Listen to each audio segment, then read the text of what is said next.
वन्दे शम्भुमुमापतिं सुरगुरुं वन्दे जगत्कारणं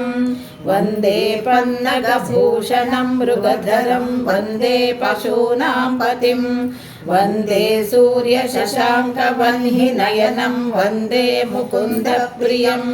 वन्दे भक्तजनाश्रयं च वरदं वन्दे शिवं शङ्करम्। शान्तं पद्मासनस्थं शशिधरमकुटं पञ्चवक्त्रं त्रिनेत्रं शूलं वज्रं च खड्गं परशुमभयदं दक्षभागे वहन्तं नागं पाशं च घण्टां प्रलयहुतवहं साङ्कुशं वामभागे नानालङ्कारयुक्तं स्फटिकमणिनिभं पार्वतीशं नमामि। स्तोत्रम् ॐ शिरस्थाणुप्रभुर्भीमः प्रवरो वरदो वरः सर्वात्मा सर्वविख्यातः सर्वः सर्वकरो भवः जटी जन्मी शिखण्डी च सर्वाङ्गः सर्वभावनः हरश्च हरिणाक्षश्च सर्वभूतहरः प्रभुः प्रवृत्तिश्च निवृत्तिश्च नियतः शाश्वतो ध्रुवः श्मशानवासी भगवान् खचरो गोचरोर्धनः अभिवाद्यो महाकर्म तपस्वी भूतभावनः उन्मत्तवेषप्रच्छन्नः सर्वलोकप्रजापतिः महारूपो महाकायो वृषरूपो महायशाः महात्मा सर्वभूतात्मा विश्वरूपो महाहनुः लोकपालोऽन्तर्हितात्मा प्रसादो हयगर्दभिः पवित्रं च महांशैव नियमो नियमाश्रितः सर्वकर्मा स्वयंभूतः आदिरादिकरो निधिः सहस्राक्षो विशालाक्षः सोमनो नक्षत्रसाधकः चन्द्रः सूर्यस्य निखेतुः ग्रहो ग्रहपतिर्वरः अत्रिरत्या नमस्कर्त मृगबाणार्पणो नघः महातपा महानतपा अधीनो दीनसाधकः संवत्सरकरो मन्त्रः प्रमाणं परमं तपः योगी योज्यो महाबीजो महारेता महाबलः सुवर्णरेता सर्वज्ञः सुबीजो बीजवाहनः दशबाहुस्त्वनिविशो नीलकण्ठ उमापतिः विश्वरूपः स्वयं श्रेष्ठो बलवीरो बलो गणः गणकर्ता गणपतिः दिग्वासा कामयेव च मन्त्रवित् परमो मन्त्रः सर्वभावकरो हरः कमण्डलुधरो धन्वी बाणहस्तः कपालवान् अशनीशतघ्ने खड्गी फट्टसी चायुधि महान् श्रुवहस्तस्वरूपश्च तेजस्तेजस्करो निधिः उष्णीः च सुवक्त्रश्च उदग्रो विनतस्तथा दीर्घश्च हरिकेशश्च सुतीर्णः कृष्ण एव च शृगालरूपः सिद्धार्थो मुण्डः सर्वशुभङ्करः अजश्च बहुरूपश्च गन्धधारी कपद्यपि ऊर्ध्वरेता ऊर्ध्वलिङ्गः ऊर्ध्वशायी नभस्थलः त्रिजटी चीरवासाश्च रुद्रस्येनापतिर्विभुः अहस्यरो नक्तञ्चरः दिग्मन्योस्तु वर्चसः गजः गजः कालो लोकधाता गुणाकरः सिंहशार्दूलरूपस्य अर्धचर्माम्बरावृतः कालयोगी महानादः सर्वकामस्य चतुष्पदः निशाचरप्रेतचारी भूतचारी महेश्वरः बहुभूतो बहुधरः सर्वभावरमितो गतिः नृत्यप्रियो नित्यनर्तो नर्तकः सर्वलालसः घोरो महातपःपाशो नित्यो गिरिरुहो नभः सहस्रहस्तो विजयो व्यवसायो ह्यतन्द्रितः अधर्षणो धर्षणात्मा यज्ञः कामनाशकः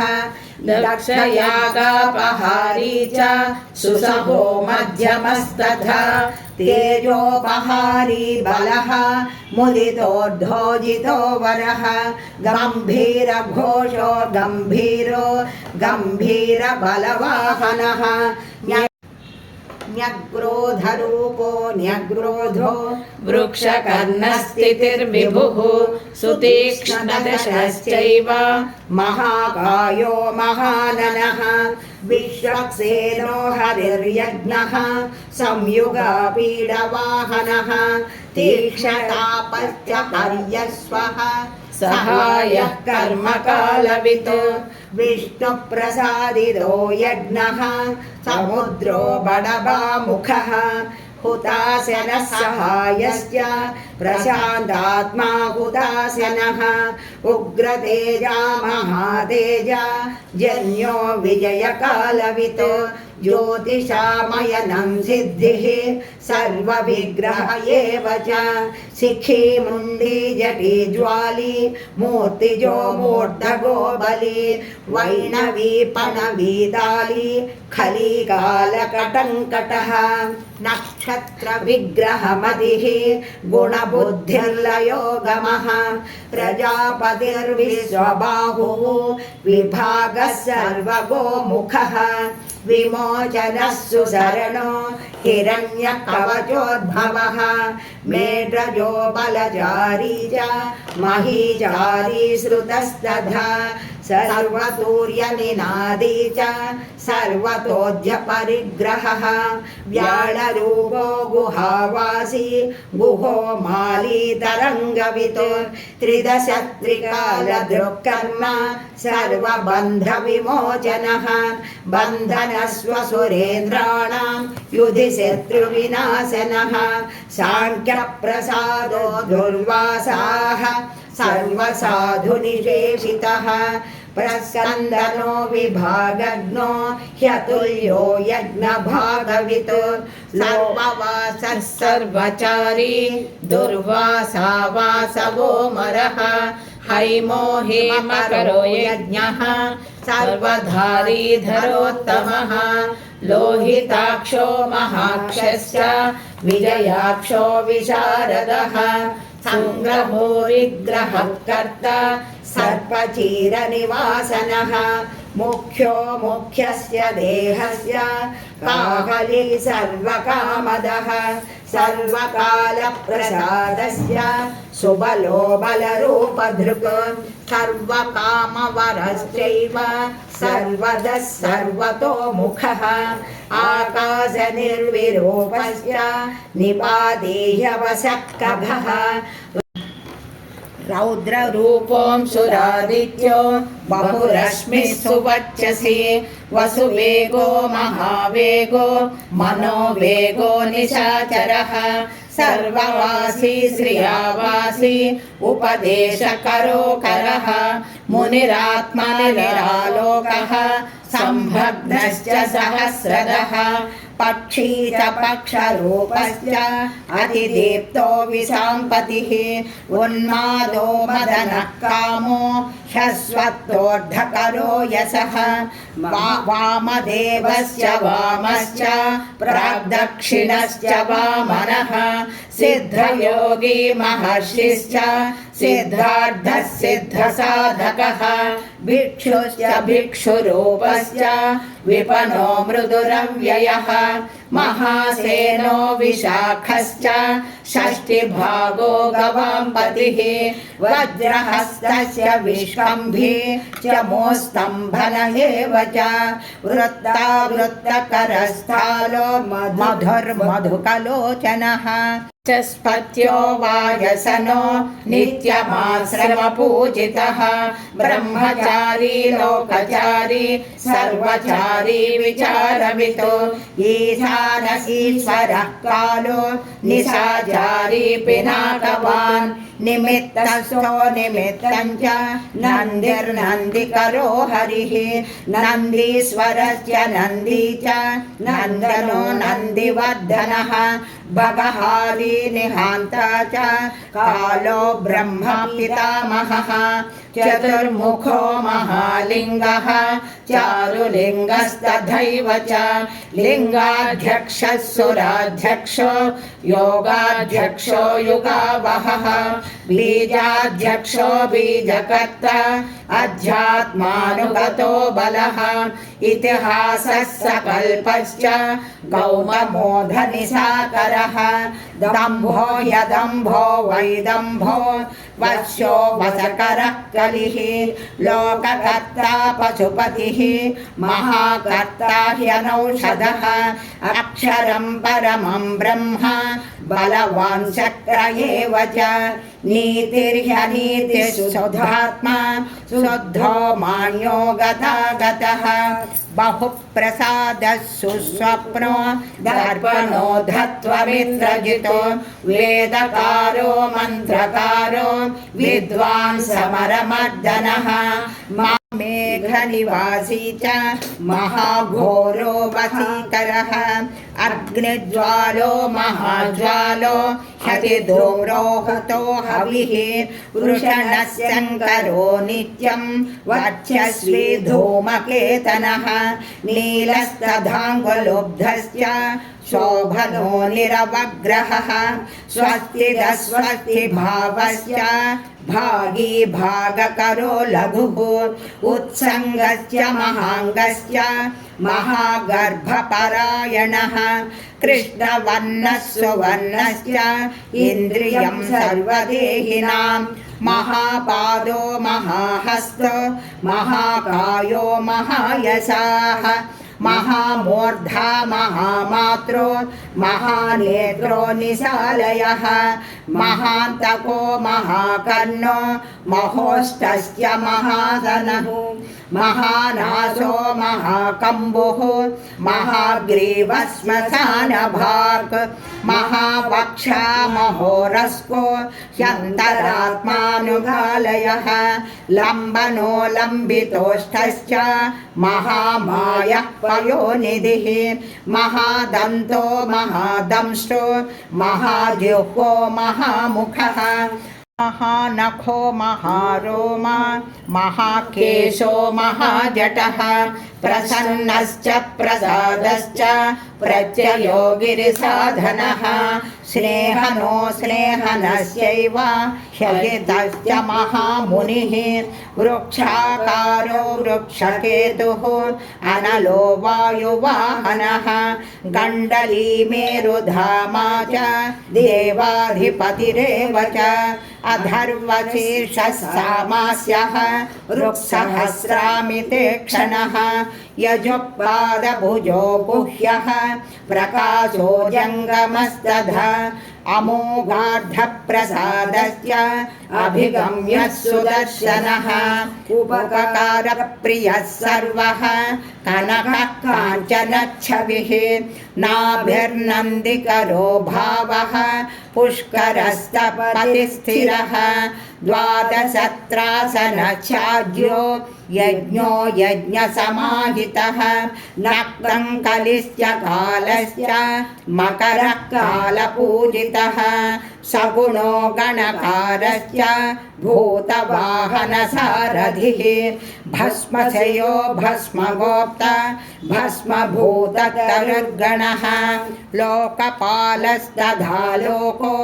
महात्मा सर्वपूजितः शुक्लस्त्रिशुक्लसम्पन्नः शुचिर्भूतनिषेवितः आश्रमस्तक्रियावस्थो विश्वकर्ममतिर्वरः विशालशाखस्ताम्रोष्ठो ह्यम्बुजालः सुनिश्चिलः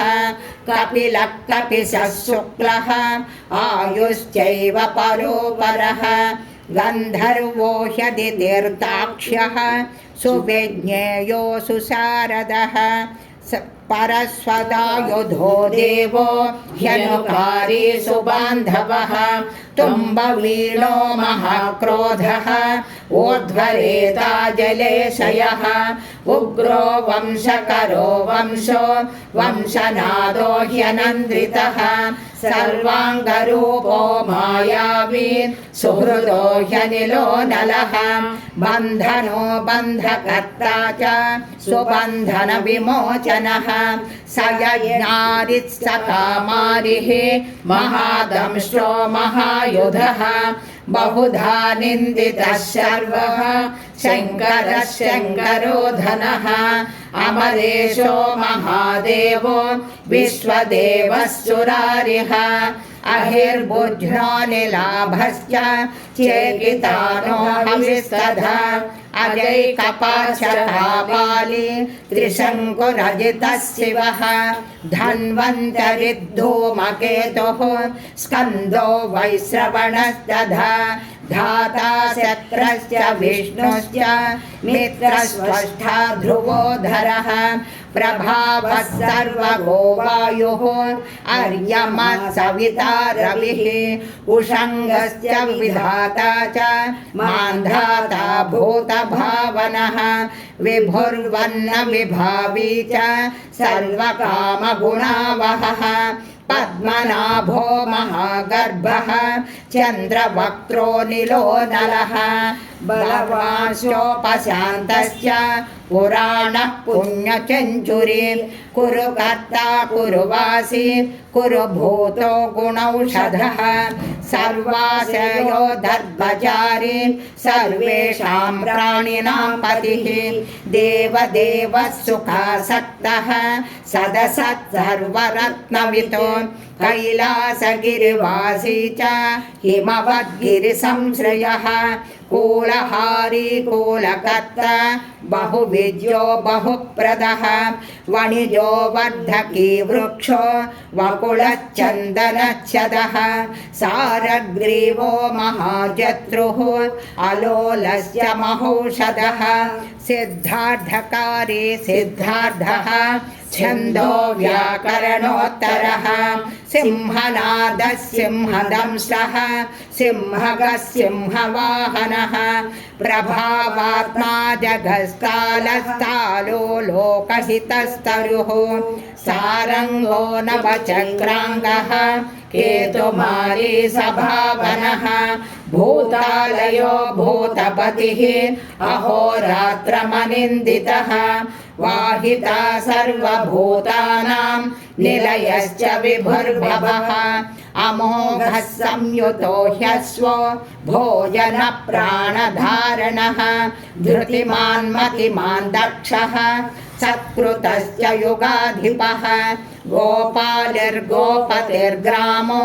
गोचर्मवसनो हरिः हिरण्यबाहुश्च तथा गुहापालप्रवेशिनां प्रकृष्टारिः महाहर्षो जितकामो जितेन्द्रियः गान्धारश्च सुवासश्च तपःसक्तो रतिर्नरः महागीतो महानुच्चो ह्यप्सरो गणसेवितः महाकेतुः महाधातुः नैकसानुशरश्चलः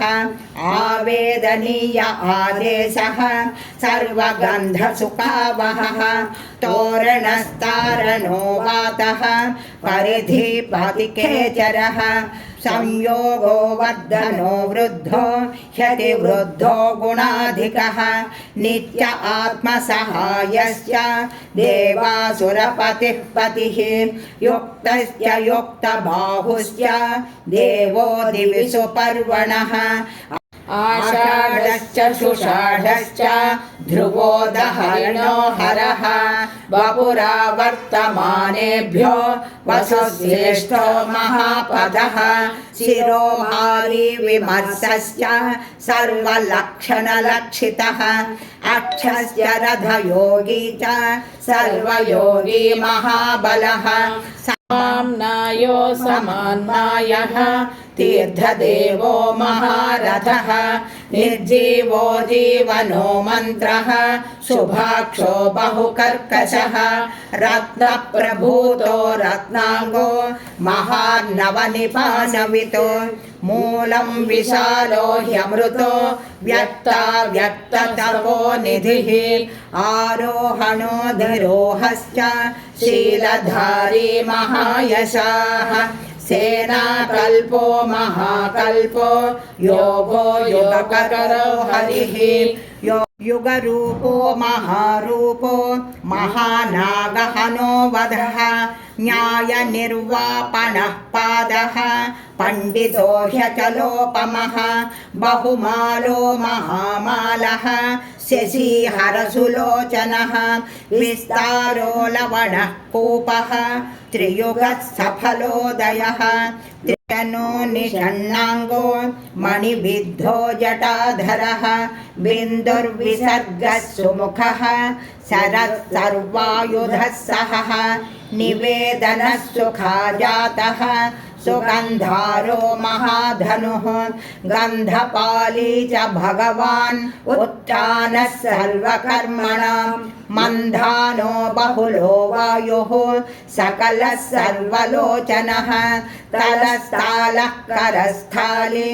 ऊर्ध्वसंहननो महान् छत्रं सुछत्रो विख्यातो